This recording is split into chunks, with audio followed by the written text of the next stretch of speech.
Welcome to the Keiser Report. I'm Max Keiser. You know, former President Bill Clinton did not have sexual relations with that woman. And Peter Schiff is definitely not supporting Bitcoin. Stacy? Max, you and I have had Peter Schiff onto this show many times, and many times you spoke to Peter Schiff about Bitcoin, and he told you how much he hated Bitcoin, and blah, blah, blah. Well, Bitcoin's newest merchant, Peter Schiff.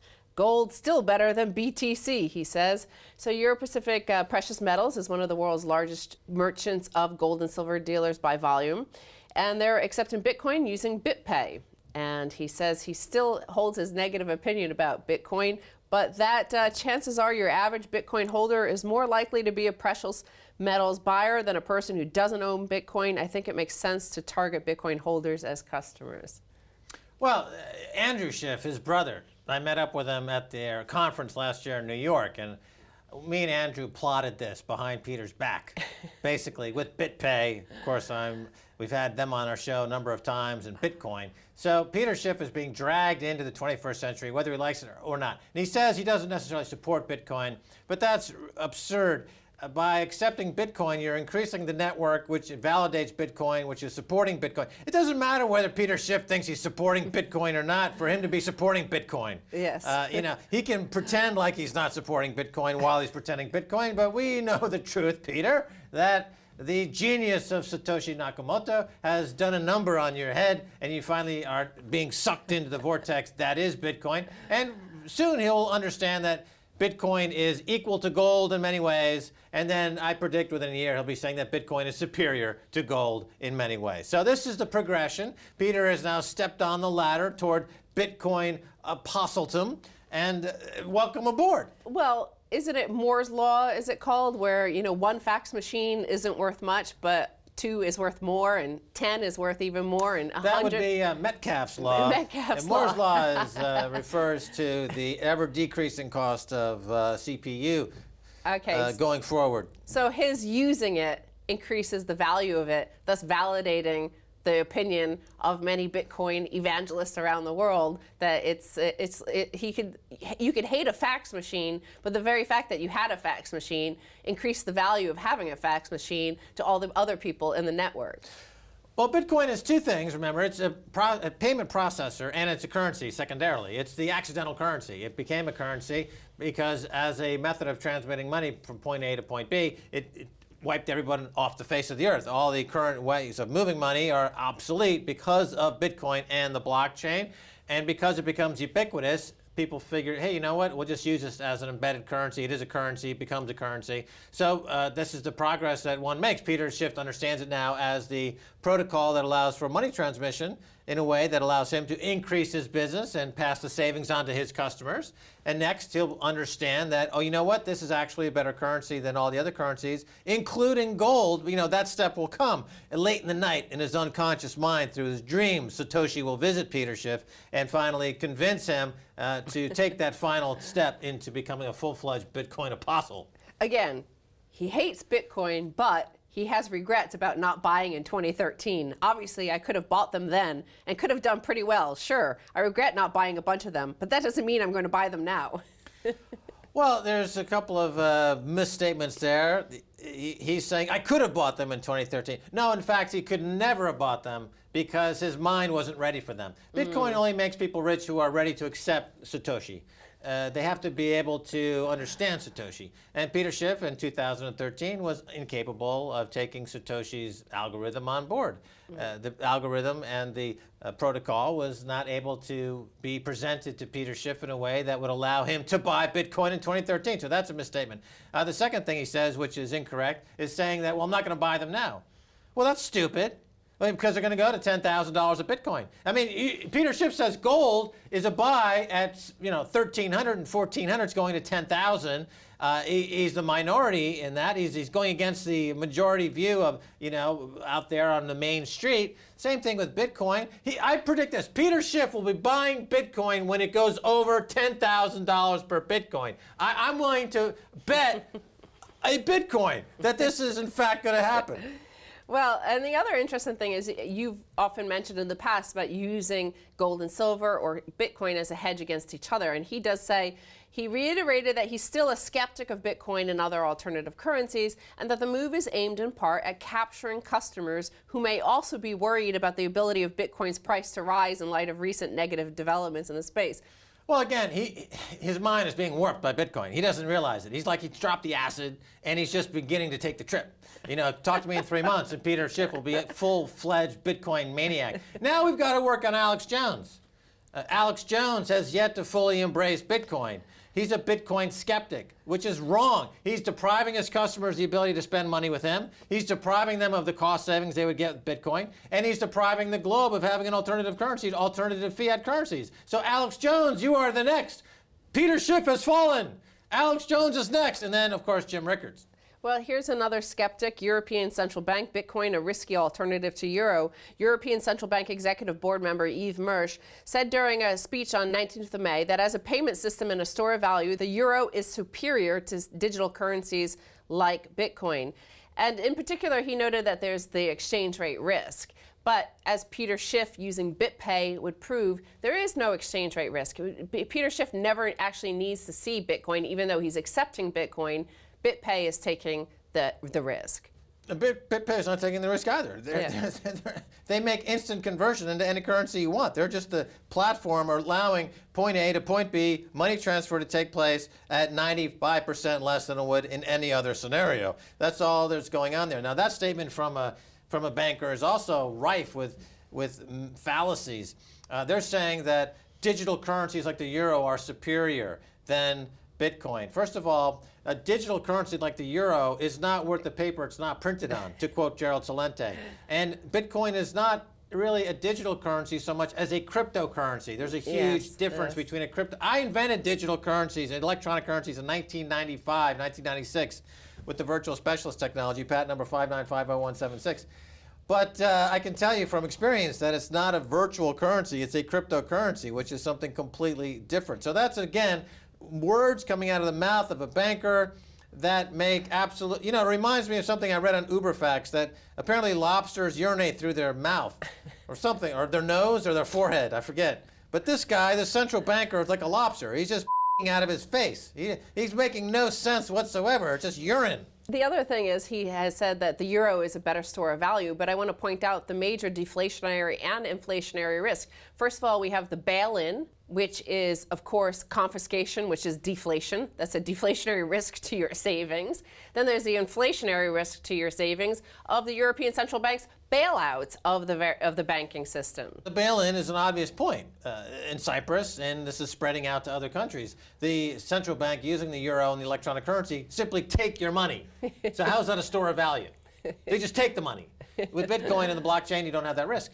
So it's not, again, it's a statement that it's not worth making. It's done from an ill-informed Egypt who should go back to school or go back to flipping burgers or go back to playing with himself, whatever he does during the day, because he has no insight into electronic currency, banking, economics, anything. By the way, there is a risk that your wallet can be stolen, your Bitcoin wallet, but that's not going to be stolen by the government unless you allow them to. He also said, although interested parties can very easily download the application for Bitcoin, they neither understand how this payment system works exactly, nor the risks they run when using it. Like we understand the risks of CDOs and CDS and derivatives of running wild around the world. Well, again, this is a foolish argument. He's saying that we only should deal and interact with technologies we understand. How many people can explain how electricity works? When you flip on the switch, how many people can tell you exactly how the light bulb lights up? Out of 10,000 people, maybe none. Maybe one out of 10, one out of 100,000 can tell you how. Does that mean you should stop using electric lights? Does that mean you should stop using all interfacing with the technology because very little of it is understood? How many people understand E equals MC squared? How many people understand 99.9999% of all the scientific discoveries of the past 100 years? Virtually no one. It doesn't stop people. How many people understand how that frickin' thing you're holding works? Very few people. Does that stop you from holding it? So just because people are too stupid to understand how Bitcoin works doesn't mean it's not good for them to use it. And then finally, there's the entire emerging world of the many cryptocurrencies and the many layers upon the Bitcoin blockchain and the other cryptocurrency blockchains. Here's one of them that everybody's talking about. Bitcoin's nefarious cousin, Darkcoin, is booming. Someone out there likes anonymous money, and only a month, a little-known Bitcoin alternative known as Darkcoin has rocketed nearly tenfold of value, far from around 75 cents to almost $7. Its selling point, Darkcoin offers far greater anonymity than Bitcoin, mixing up users' transactions so that it's incredibly difficult to trace a payment to a person. And though few have yet to accept that more anonymous coin for actual goods and services, the promise of Darkcoin's privacy feature seems to have sparked a miniature boom. The last I looked, the total market cap was $45 million for this. Yeah, Darkcoin is clearly going to be a huge winner. It'll have a market cap similar to Litecoin. I would say for a portfolio of cryptocurrencies, you might have 50% in Bitcoin, 25% in Darkcoin, 25% in Maxcoin, because Maxcoin has a enhanced cryptology that makes it superior in many ways to Bitcoin.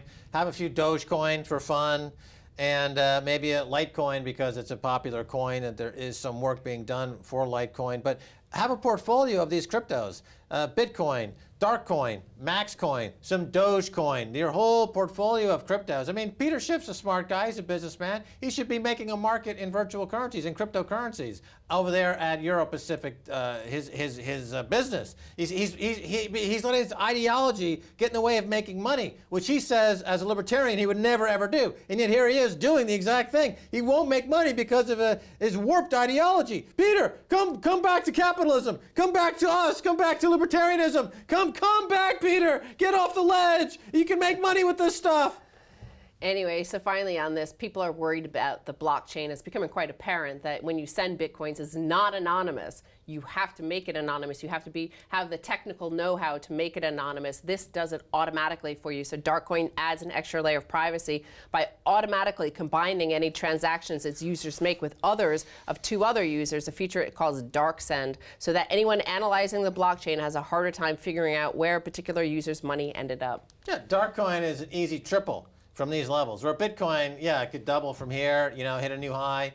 But Darkcoin is the dark horse that is like Secretariat in 1973. It is a freaking Triple Crown winner. This is going to make it to the 100 million, 200 million market cap, I am sure. Anyway, we got to go, Stacy. So we're going to say cryptologically adios. Okay, I think it could go down as well as up because I've seen lots of volatility in these crypto markets. Fair enough. Stay tuned for the second half, a whole lot more.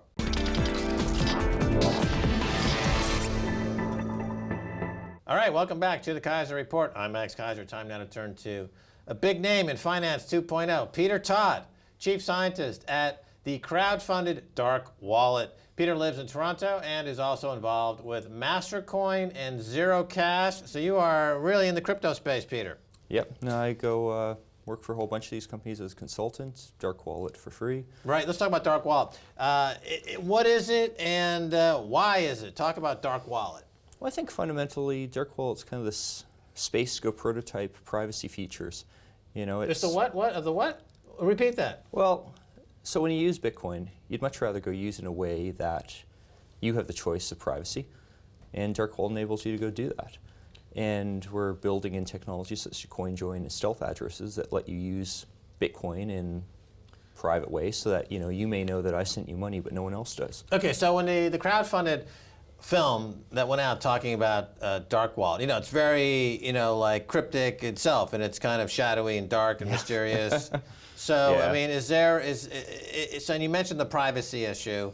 I'm also thinking about Darkcoin, which is a coin which goes through, I guess, a tumbling process where transactions are completely anonymous. So let me ask you this question. How is it different than Darkcoin and Dark Wallet? Are they different? How would you compare them? They're quite separate projects. Darkcoin is, roughly speaking, one of these alternate currencies that people have been creating, like Dogecoin. But with or Maxcoin is another very there popular you go. one. Yeah, but with sort of a Dark Wallet interface bolted on. And it's important to remember that Dark Wallet, it's one piece of software. The actual technologies that make it work, they've been implemented in other clients as well. So, Dark Wallet isn't your only option for privacy. It's just kind of at the forefront of the development. Okay, now, I mean, I'm looking at you here, and I'm guessing that you're younger than I am. I mean, I think that's a fair statement. Probably. And you're part of this new generation that has really grown up in an era of cryptocurrencies.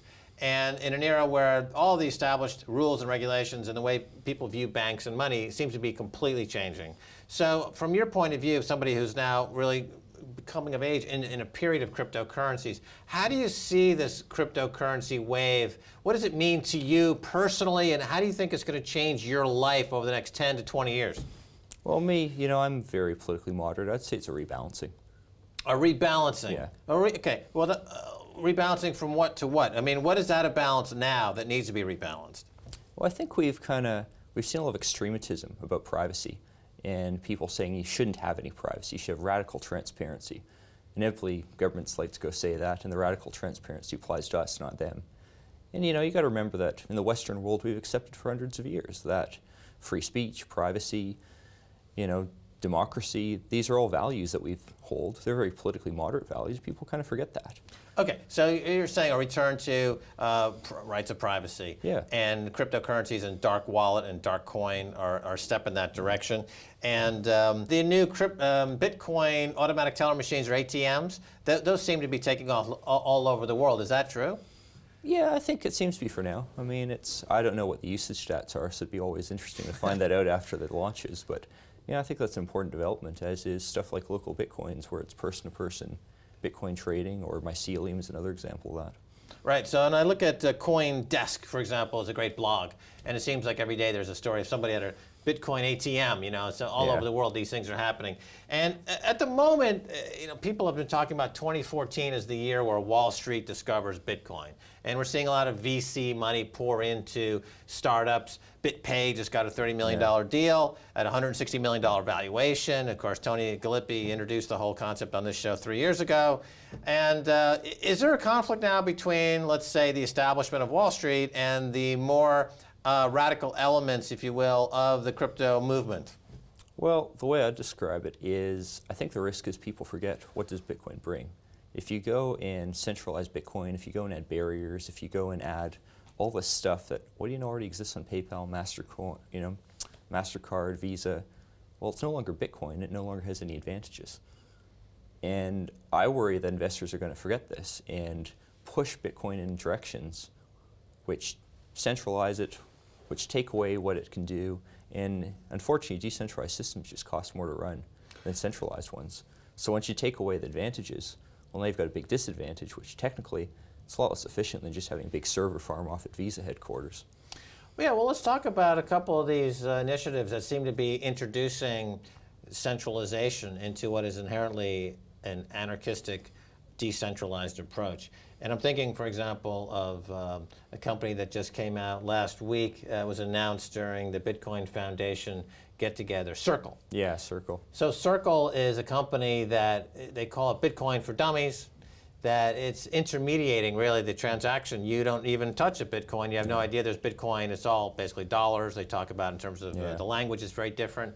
Is that a step forward or is that a step backwards? I'd say it's neither.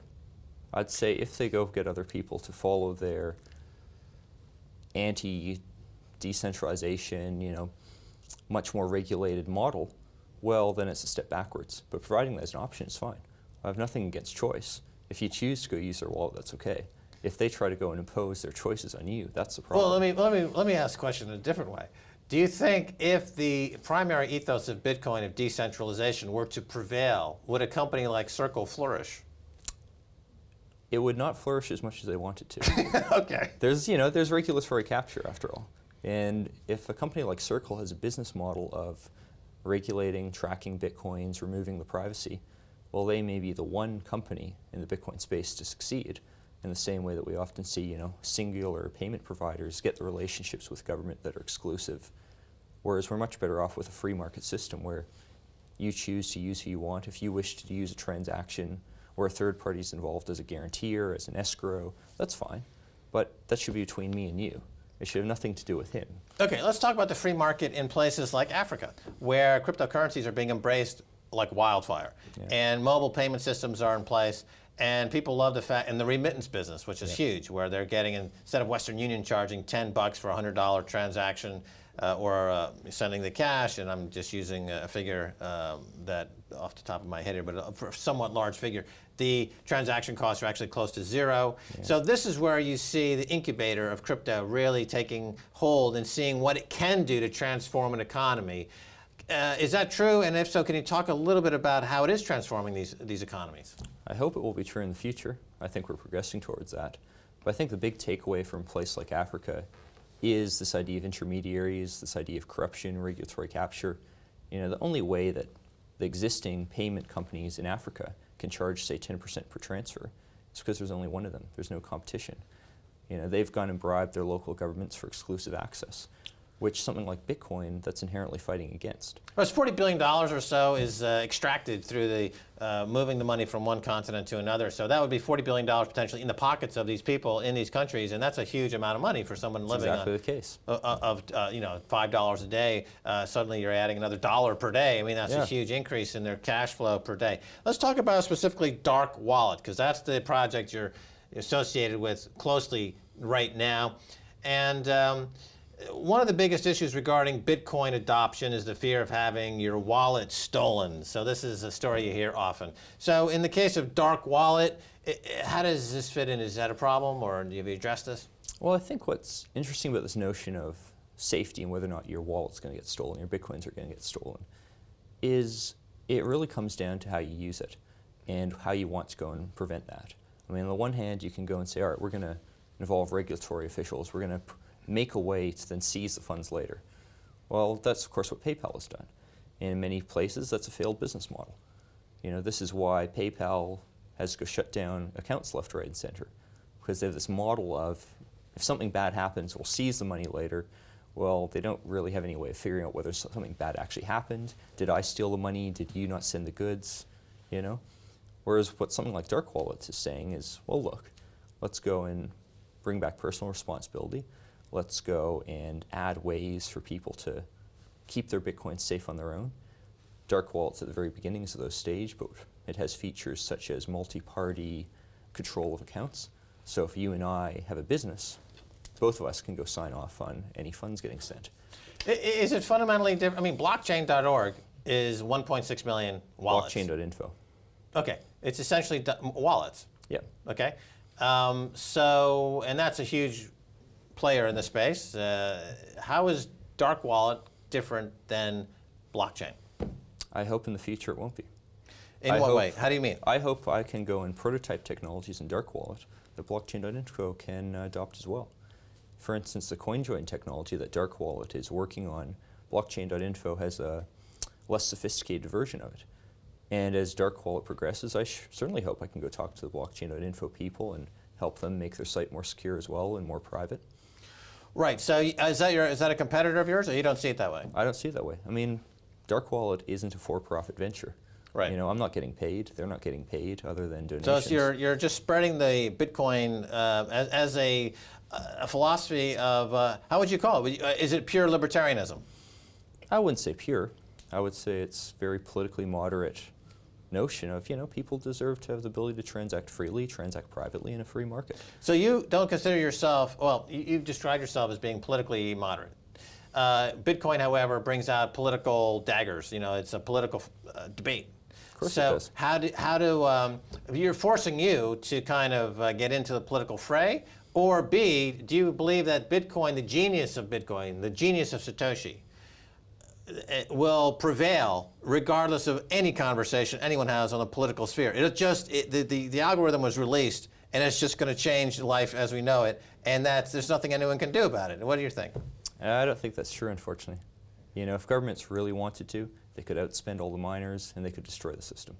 Fundamentally, that is that option. We have the 51% attack. Exactly. This is interesting, because in other words, you're the first person I've talked to in this space that believes that that's possible. Nobody else I've ever talked to believes that governments could band together, create a 51% attack. In other words, they get all the hash power through their combined computer powers, and they therefore would effectively grab all the Bitcoin, right? So, and it would be shut down as a project as we know it. You believe that's possible? Absolutely, I do.